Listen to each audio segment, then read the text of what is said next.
রাশিয়ার দুই শীর্ষ তেল কোম্পানি রসনেফট ও লুক অয়েলের ওপর নতুন করে নিষেধাজ্ঞা আরোপ করেছে যুক্তরাষ্ট্র। 23 অক্টোবর বুধবার মার্কিন অর্থমন্ত্রী স্কট বেসেন্ট এক বিবৃতিতে এই তথ্য নিশ্চিত করেছেন।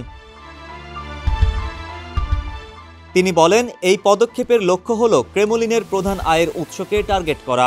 এখনই যুদ্ধ থামানোর সময় এসেছে, অবিলম্বে যুদ্ধবিরতি ঘোষণা করার আহ্বানও জানান তিনি। অর্থমন্ত্রী বেসেন্ট আরও বলেন, রাশিয়া ইউক্রেন যুদ্ধের বিষয়ে শান্তি আলোচনায় গুরুত্ব না দেওয়ায় এই পদক্ষেপ নেওয়া হয়েছে। যুক্তরাষ্ট্রের এই নিষেধাজ্ঞাকে সমর্থন করার জন্য তিনি পশ্চিমা মিত্রদের প্রতিও আহ্বান জানান।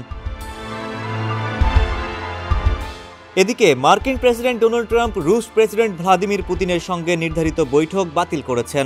রুশ ও ইউক্রেনীয় সংবাদ মাধ্যমগুলোর তথ্য অনুযায়ী 2022 সালে যুদ্ধ শুরুর পর থেকে ইউক্রেনের 43,000-এর বেশি সেনা নিহত ও প্রায় 3,70,000 আহত হয়েছে।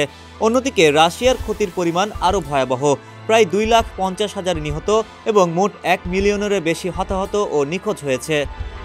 ডেস্ক রিপোর্ট, সমকাল।